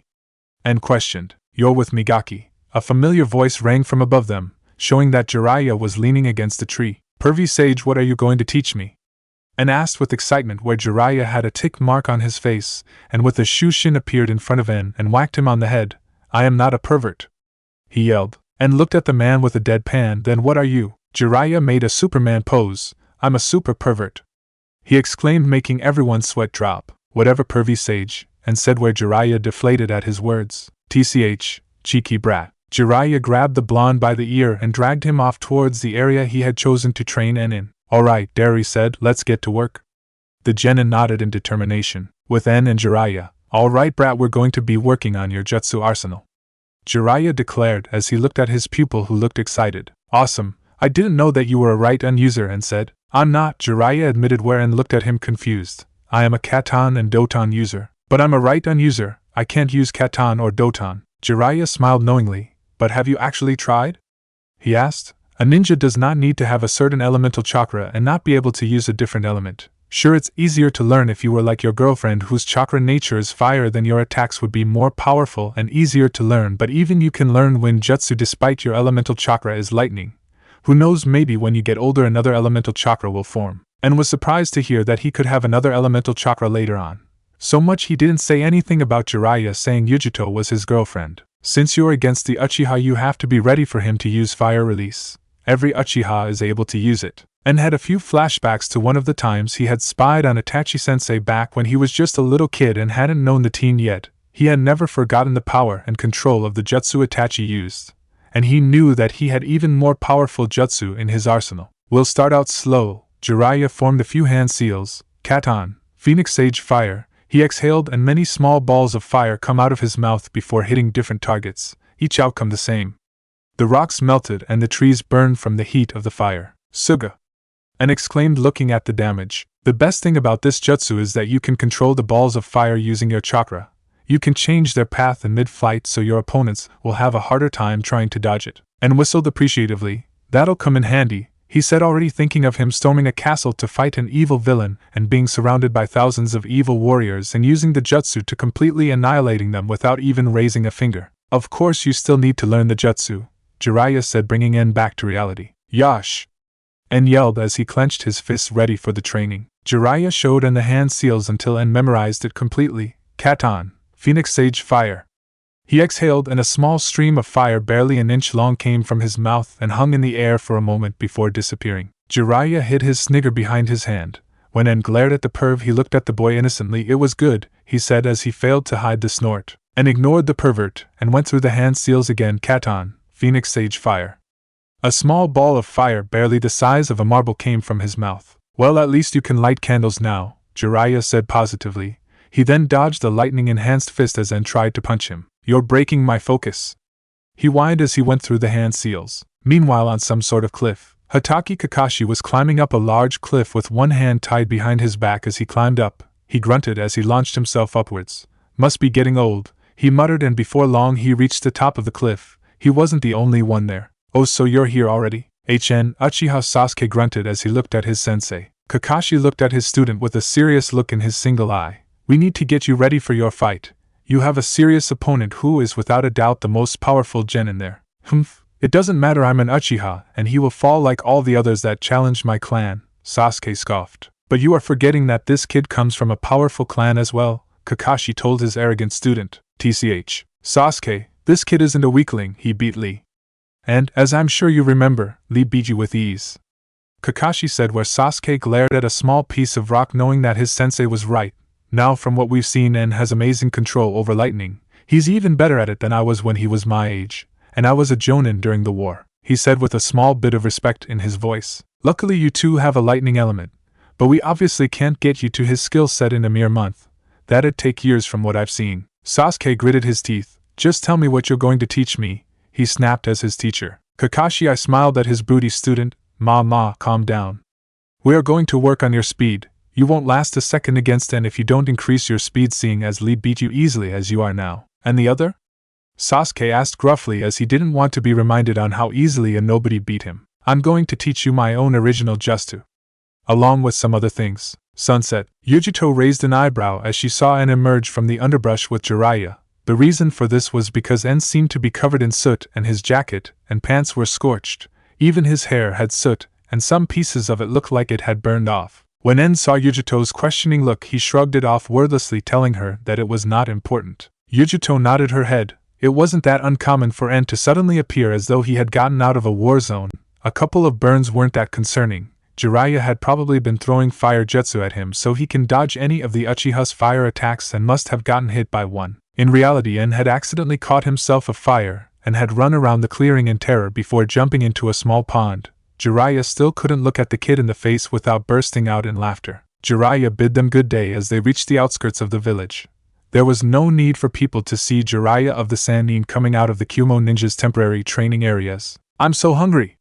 and complained as he looked at the setting sun and his stomach gurgled. "Same with me," B agreed. "Let's go find some grub that's worthy of the mighty killer bee." "Bakas," Yugito muttered under her breath, and suddenly stopped, making everyone walk into him, and sniffed at the air, and his mouth started to water, and he drooled everywhere.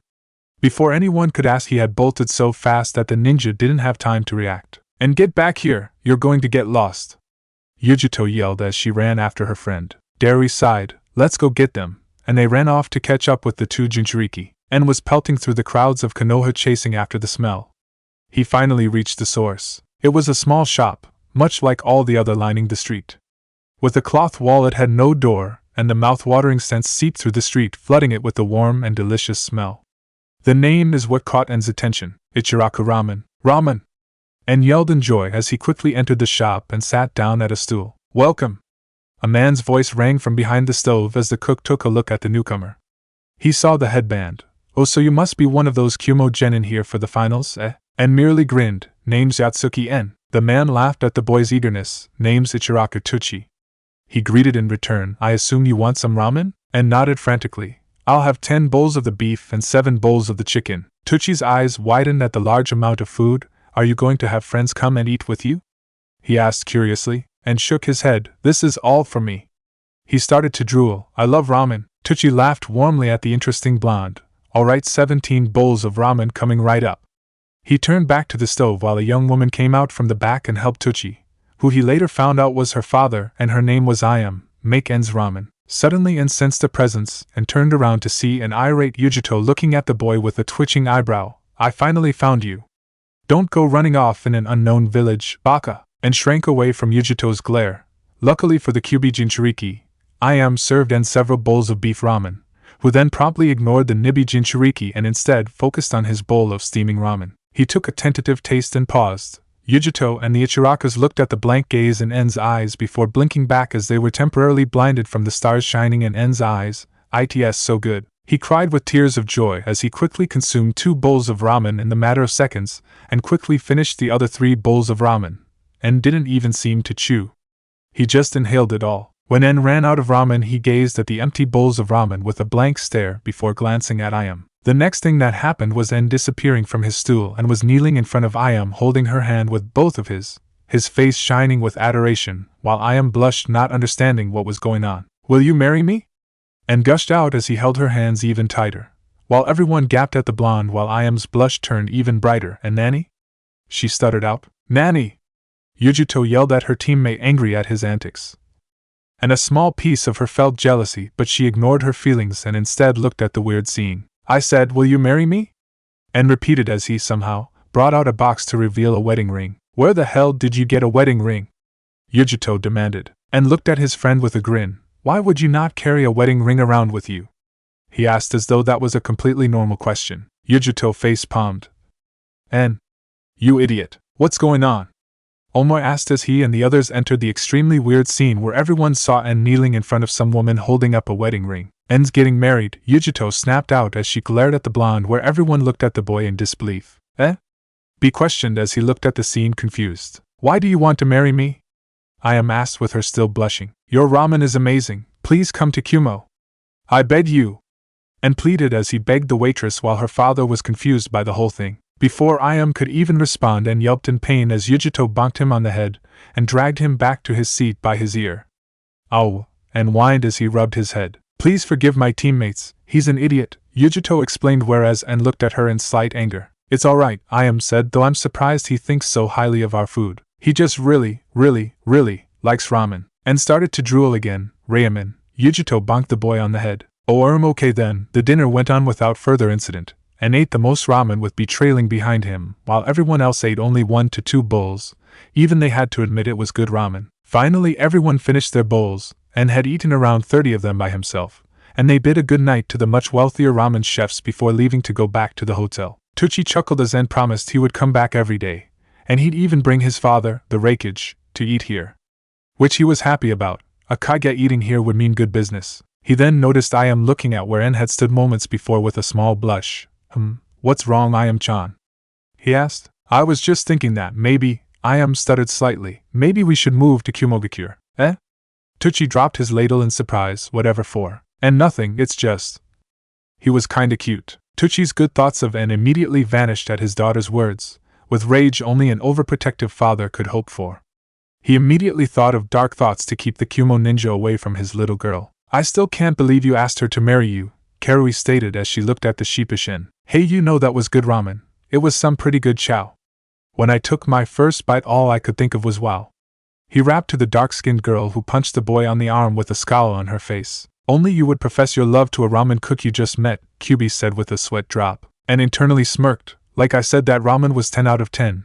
When I tasted it, I felt completely in zen. Kyuubi snorted at his host's words. Idiot said before seeing through N's eyes that Yugito was glaring slightly at N. He smirked. Somebody looks jealous, he thought with amusement for his sister's host. Yugito was fuming slightly as she glared at her oblivious best friend, who proposes to some girl he just met?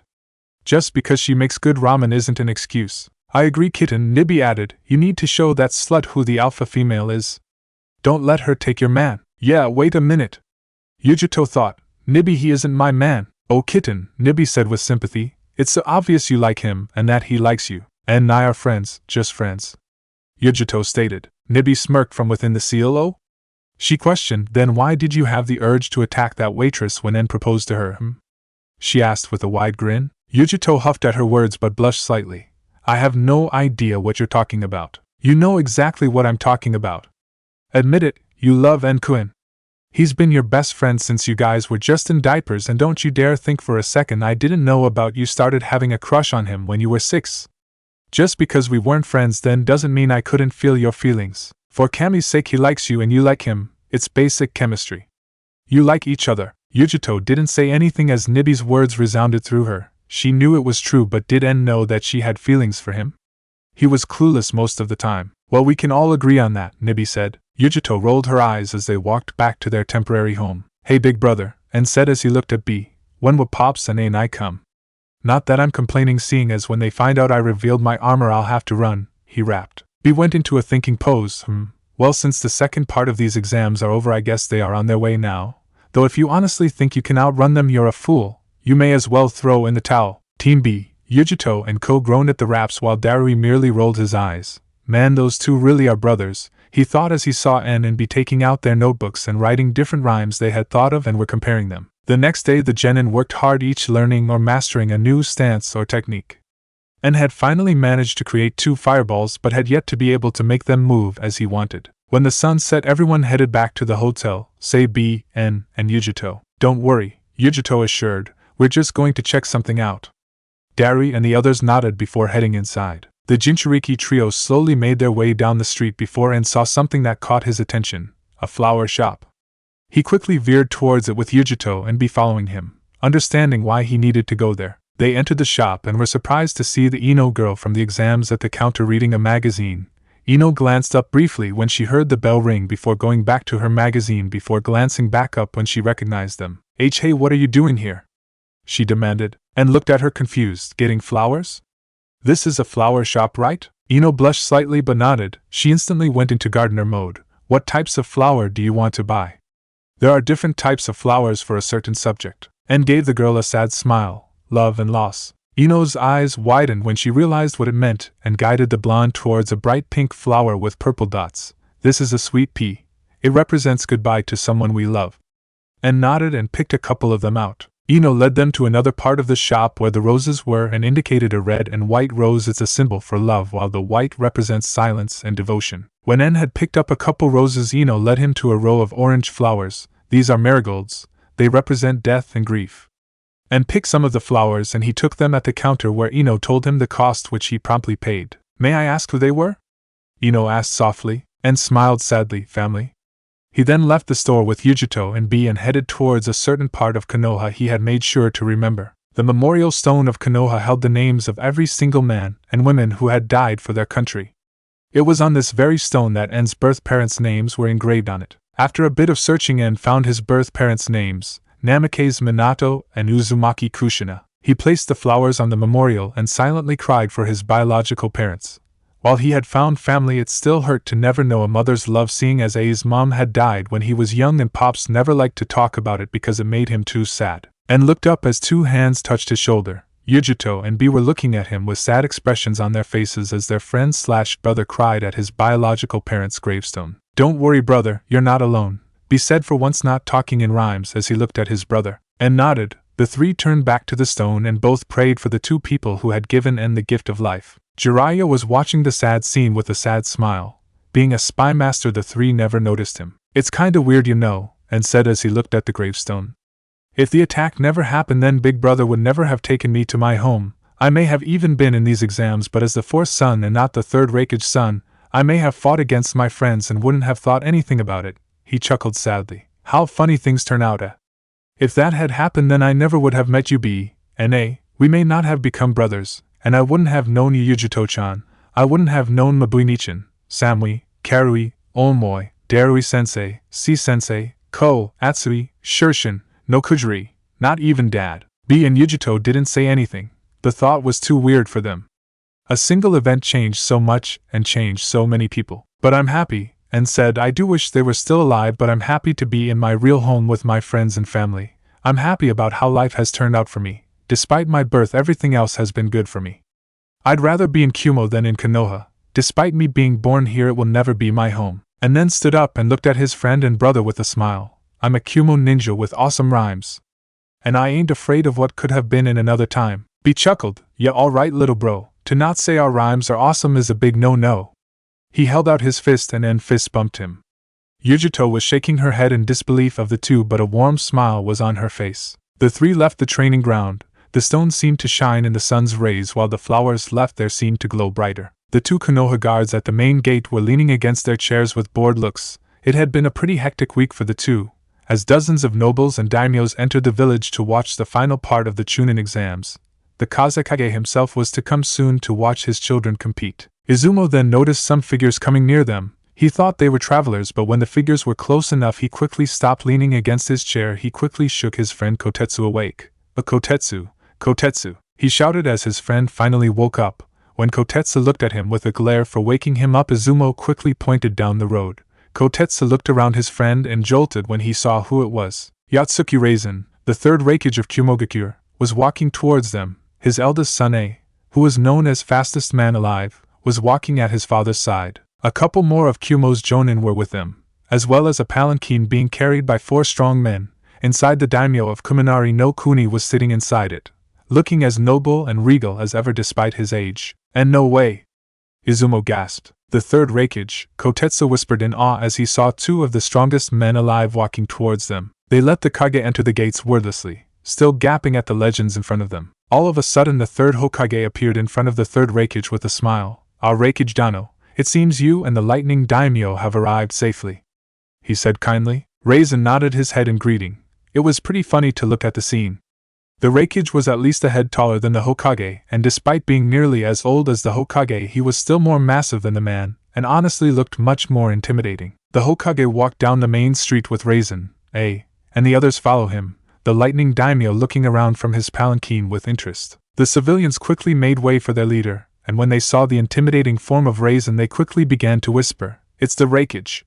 Someone whispered to his buddy. Even the civilians knew who Raisin was. A shinobi of great power and strength. He could beat Sarutobi to a standstill even during their youth, despite Sarutobi being extremely powerful. It probably helped that he was wearing the robes traditional to a Kage, white against gold, with the Kage hat being like Sarutobi's, but instead of red with fire it was gold with lightning on it. And everyone knew who A was, the heir to the Yatsuki clan. He was known to be one of the very few to survive against the Yondaime Hokage, Minato Namikaze, and with his death now held the title of the fastest man alive. Needless to say, people kept their distance from the huge men.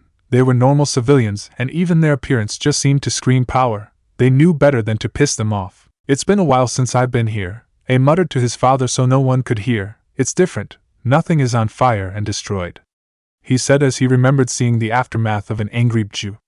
A Bju that was sealed into his 12-and-a-half-year-old brother. Raisin grunted in agreement. He was scanning the buildings and people. Interesting place, he thought with a hint of approval. "It has nothing on Cloud though. So how did my boy do?" The Raikage asked the Hokage gruffly with a small bit of curiosity. "Your son is very interesting, especially with his skill in right-un. Sarutobi said. Raisin and A's eyes narrowed. What do you mean, Lord Hokage? A asked in a dangerous tone. I'm surprised one could learn the right-un no Yoroi at such an age. Your son is quite bright. A and Raisin's eyes widened before narrowing. Sarutobi saw this and couldn't help but feel bad for the boy, seeing as his family looked ready to kill him. He is an admirable boy, though it is not surprising, if you were to look at the boy's family. And you fucking idiot! You're going to be getting my iron claw, that's for sure! A thought as he gritted his teeth, already thinking of all the ways he could torture his baby brother. That boy, Raisin thought, if you tell him one thing he'll do the other. When they were in the Hokage's office, which was similar to the Raikage besides a few key details. Instead of having the past Raikage, it was the Hokage, which made sense. The room didn't have as big a window, the color was different, and there was no punching bag. But besides that, it was the same. Raisin had to fight back the smirk that threatened to cross his face when he saw the mountains of paperwork stacked on the desk. The men talked for a little bit, but the Hokage had to go to a meeting while the Kumo ninja wanted to meet up with their comrades. Let's go find them, he said as he cracked his knuckles. Just don't accidentally kill him, Raisin warned his eldest son. Of course, maybe just a little, he muttered the last part so the elderly Kage didn't hear him. En and the other genin were training as usual. Right now he and Samui were fighting using kenjutsu. En decided to only use one sword so that he was good with any number of swords and Samui didn't have to worry about dodging multiple blades at once. Samui was in her kenjutsu stance. It was called Dance of the Tiger. It was a complex stance that used a person's agility to maneuver around an attack and get in some deadly blows. It was a hard stance to master, especially at their age. Everyone else was sitting in a small circle as they watched the match. Either seemed to actually try to win, just trying to gain as much skill as possible. And dodged a jab and swung his sword at Samui's hip. She quickly maneuvered out of the way so the sword swung through air, and grinned, "Come at me with that sword, and I'll show you who's the lord." Samui rolled her eyes at En's comment, and instead focused on trying to chop him into little pieces. This went on for another 10 minutes. The two were blurs, only staying still for a moment before disappearing as each tried to gain advantage. En had to admit that Samui was one tough kunoichi. She was easily a high chunin. He doubted she would lose her match. En's ear pricked up and he tensed, and he held his sword up in surrender. Samui looked at the boy confused as En turned towards the trees that surrounded them. "I know you're there. I felt you a couple minutes ago," En yelled as someone approached them. Everyone's eyes narrowed as they saw who it was. Sasuke Uchiha, who was wearing his usual frown as he looked at the Kumogakure ninja. "What are you doing here, Uchiha?"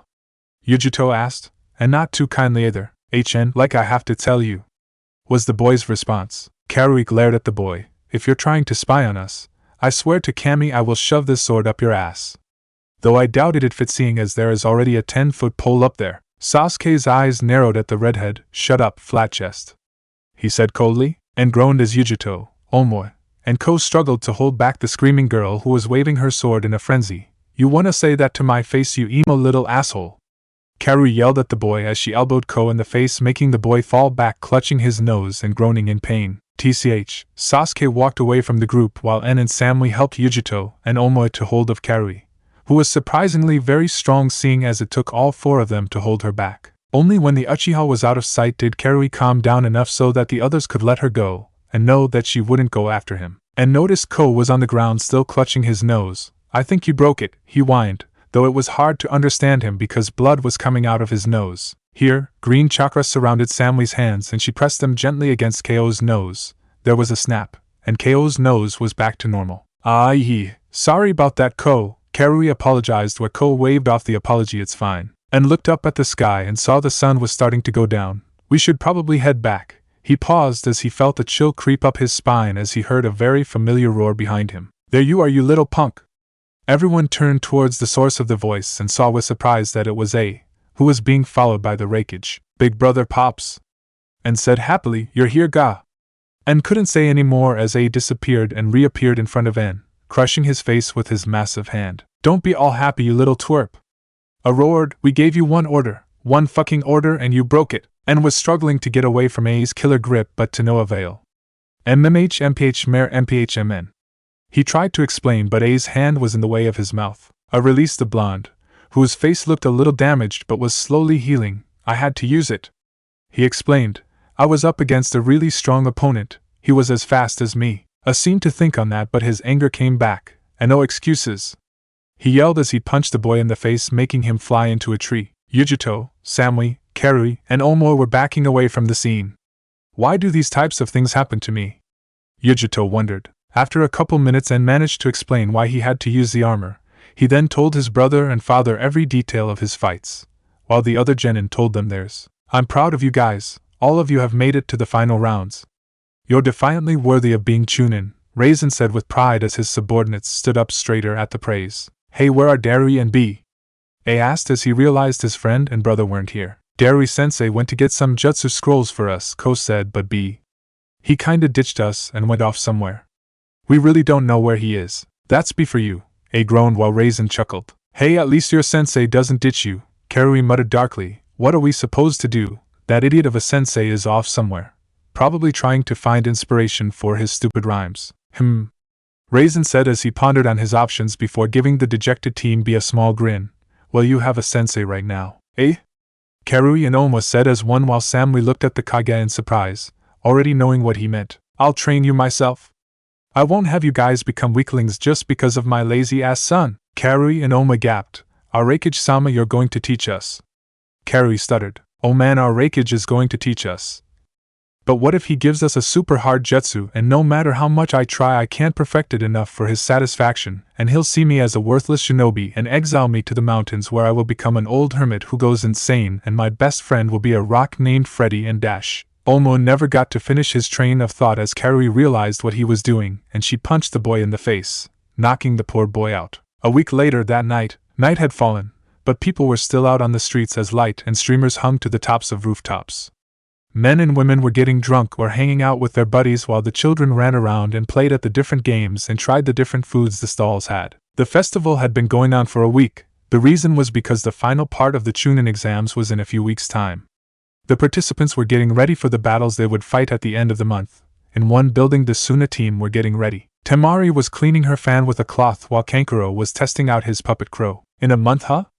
Temari stated as she focused on cleaning her battle fan, thinking of the events that would go down in the next month. Yeah, was Kankuro's short yet grim reply as he made Crow's mouth open and close. Their sensei Bakyu was watching from the corner, his single visible eye narrowing when he saw one of his students missing. Gaara, he thought, said Jinchuuriki was calmly sitting on the roof, staring at the full moon shining its brilliant light over the village. He gazed at the village hidden in the leaves with a look of contempt. It was just like Suna. They hid behind a mask of kindness, but if they knew what he was, they'd just be like the villagers in his village. He'd relish the feeling of slaughtering them in a month's time. In a sense it was justice for the Jinchuuriki, and a chance to kill just to kill. His mother wanted it, and he hated to disappoint his mother. It's a full moon, he thought as he continued to look at the moon. The wind started to pick up, the bells that were attached to the roof started to clang from the force, and then all of a sudden another figure appeared on the roof and slowly headed towards Gaara. It was Dosu. Well, he said as he looked at the impassive Gaara. So it's true, you can't sleep at all. He said with a bit of amusement, but his cold eyes showed that he wasn't making a joke, more of an insult. What do you want?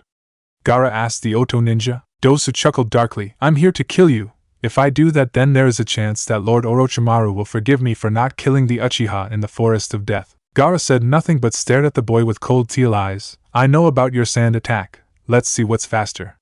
My sound or your sand?